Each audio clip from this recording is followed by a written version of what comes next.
Operation راہ نجات شروع ہوئے 1 مہینہ ہو گیا ہے۔ اس عرصے میں سیکیورٹی فورسز نے کیا کامیابیاں حاصل کی ہیں، یہ بتا رہے ہیں ایکسپریس نیوز کے رپورٹر احمد منصور، جو ISPR کے ساتھ جنوبی وزیرستان گئے۔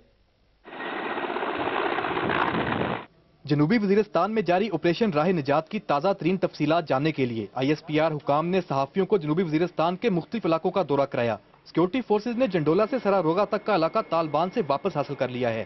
سراروغا بیت اللہ محسود نیٹ ورک کا ایک اہم آپریشن ہیڈ کوارٹر تھا۔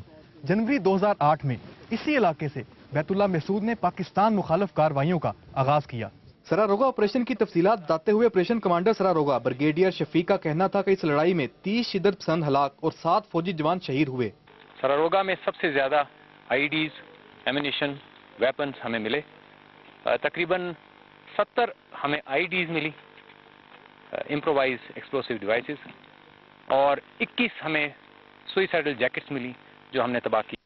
یہ وہ جیکٹس تھیں جو شاید پاکستان میں مختلف شہروں میں استعمال ہونی تھی۔ دوسری جانب سیکیورٹی فورسز نے شکئی سے لدہ تک کنٹرول حاصل کرنے کا اہم مرحلہ بھی مکمل کر لیا ہے۔ طالبان کے گڑھ لدہ کا کنٹرول حاصل کرنے کے دوران سیکیورٹی فورسز کو سخت مزاحمت کا سامنا کرنا پڑا۔ تیسرے فیز جو لدہ کا علاقہ جس میں ابھی ہم کھڑے ہیں، اس میں یہ تیار تھے۔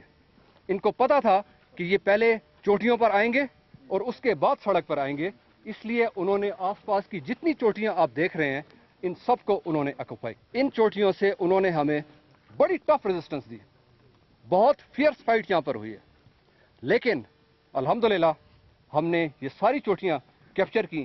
آپریشن راہ نجات کے خاتمے کے حوالے سے فوجی حکام کا کہنا ہے کہ اس حوالے سے کوئی واضح ٹائم فریم نہیں دیا جا سکتا۔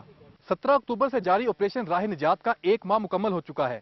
اس مختصر عرصے میں سراروغا، مکین، لدہ سمیت سیکیورٹی فورسز نے جنوبی وزیرستان کے تمام اہم مقامات کا کنٹرول حاصل کر لیا ہے اور اس وقت مضافاتی علاقوں میں شدت پسندوں کے خلاف کارروائی جاری ہے۔